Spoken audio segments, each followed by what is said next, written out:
அஸ்ஸலாமு அலைக்கும் ஃப்ரெண்ட்ஸ். இறால் குழம்பு எப்படி செய்யலான்னு பார்க்கலாமா? வாங்க பார்க்கலாம்.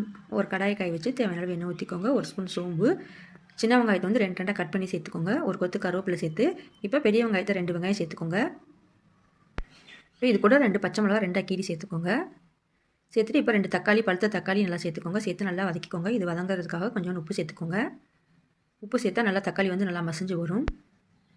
இப்போ ஒரு ஸ்பூன் இஞ்சி பூண்டு பேஸ்ட்டு பச்சை வாசனை போகிற வரைக்கும் போட்டு சேர்த்து கிண்டிக்கோங்க. இப்போ இறாலை சேர்த்துக்கோங்க. இறால் வந்து இது குட்டி இறால், நல்லா டேஸ்ட்டாக இருக்கும். இப்போ இது கூட வந்து ஒரு ஸ்பூன் மிளகாய்த்தூள், ஒரு ஸ்பூன் குழம்பு மசாலா தூள் சேர்த்துக்கோங்க. சேர்த்து நல்லா பச்சை வாசனை போகிற வரைக்கும் இது கூடவே சேர்த்து கிண்டிக்கோங்க. இந்த பொடி வந்து புளிச்சோறுக்கு வறுத்து அரைச்ச பொடி, புளி சாதம்னு சொல்லுவாங்களே அதுக்கு போடுற பொடி. இதில் ஒரு ஸ்பூன் போட்டுமாக்கும் சூப்பராக இருக்கும். இப்போ தேவையான உப்பு சேர்த்துக்கோங்க. சேர்த்து நல்லா எண்ணெயிலே நல்லா வந்து கிளறி விட்டுட்டு அதுக்கப்புறமா உங்களுக்கு தேவையான அளவு கொஞ்சமாக தண்ணி சேர்த்துக்கோங்க. தண்ணி சேர்த்து நல்லா கொதிக்க விட்டு எண்ணெய் பிரிஞ்சு வர டயத்தில் நீங்கள் கொத்தமல்லி சேர்த்துக்கோங்க.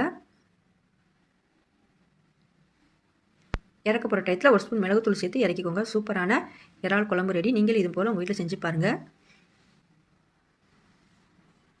இந்த வீடியோ பிடிச்சிருந்தால் லைக் பண்ணுங்கள், ஷேர் பண்ணுங்கள், கமெண்ட் பண்ணுங்கள், சப்ஸ்கிரைப் பண்ணிக்கோங்க. தேங்க்ஸ் ஃபார் வாட்சிங்.